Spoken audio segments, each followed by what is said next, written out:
Hey everyone, it's Fiona.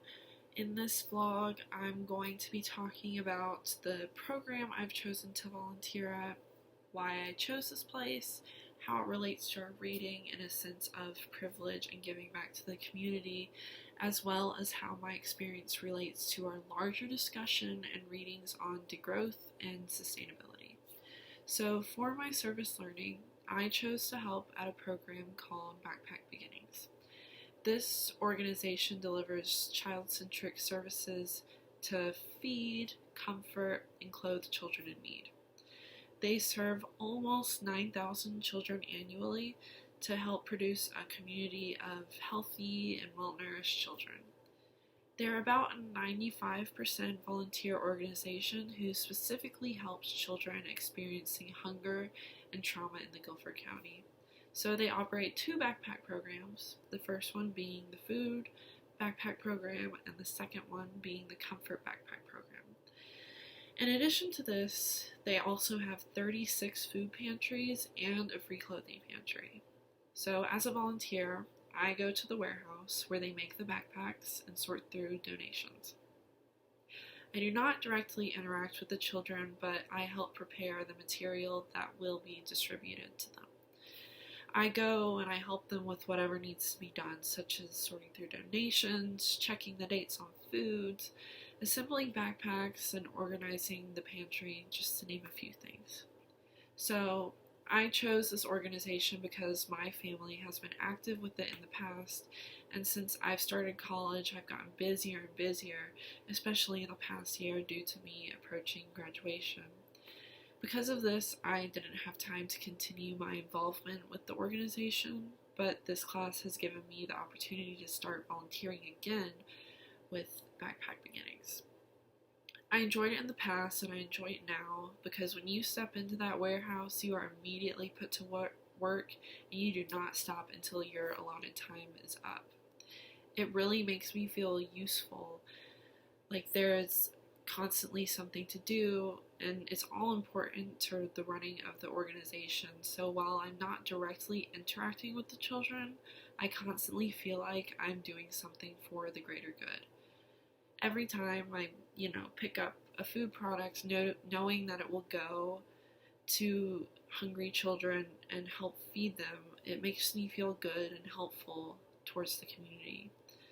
So service learning in this sense gives myself a meaning to be here, and it gives me satisfaction of being able to use my privilege and having time and ability to help others.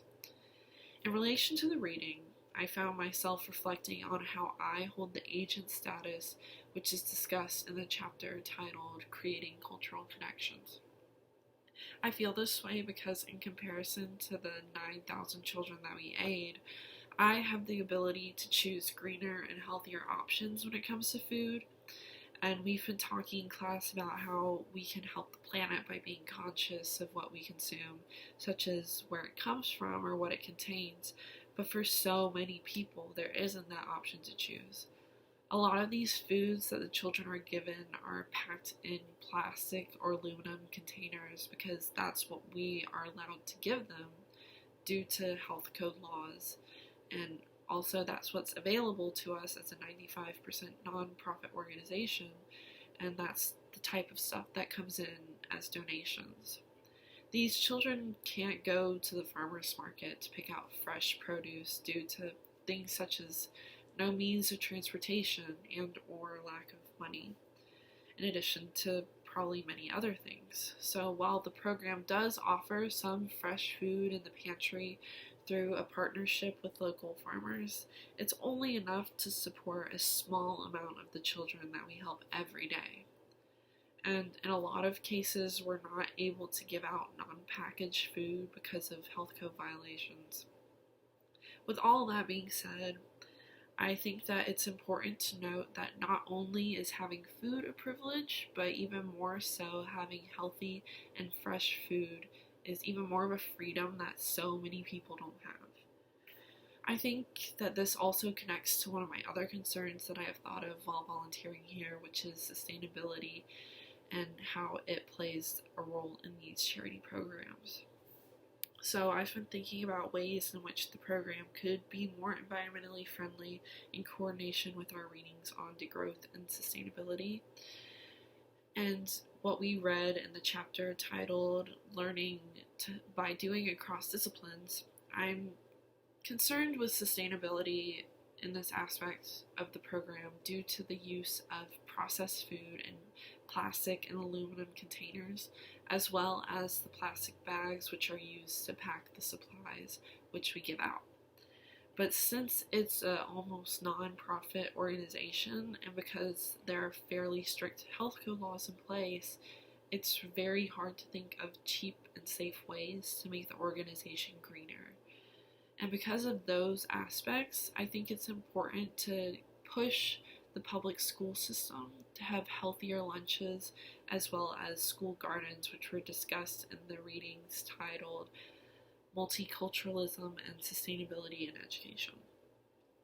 I believe that by doing things that were discussed in this chapter, such as learning gardens, Guilford County would not only be able to help feed hungry kids, which is Backpack Beginning's goal, but will also help these hungry children eat healthy foods and learn how to be more sustainable in the process. In relation to the degrowth initiative that we've discussed at large, I think that this issue can be aided by some of the ideas that we discussed in the reading. What is degrowth from an activist slogan to a social movement? It's discussed on page 197 that degrowth calls for more ample visions giving importance to economic relations based on sharing, gifts, and reciprocity, where social relations and conviviality are central.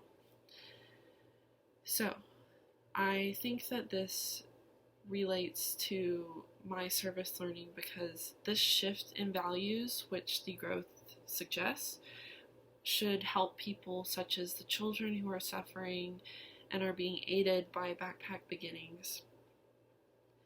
Help give them a community where they're given things and they're not forced to eat unhealthy packaged things and are rather given many more options to choose from to eat and to be healthier. Also, as our readings and class discussions suggest, there needs to be a change in our consumer mentality that we need to constantly have the newer and better products that the growth of this culture relies on the growth of the economy. As the reading previously mentioned says on page 194, degrowth actors find the economic system based on growth fueled by debt as the core problem.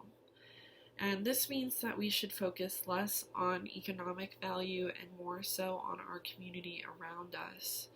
As it says on page 3 of the degrowth alternative, redistribution, not growth, is what improves the well-being of affluent nations. So, with all that being said, if we undertake this degrowth initiative and focus not on consuming and growing as a country with material wealth, but rather as growing and improving as a nation that gives, redistributes, and cares for all of its people, by doing this, a lot of issues can be solved, especially the main goal of Backpack Beginnings, which is to feed children who do not have the financial means to feed themselves.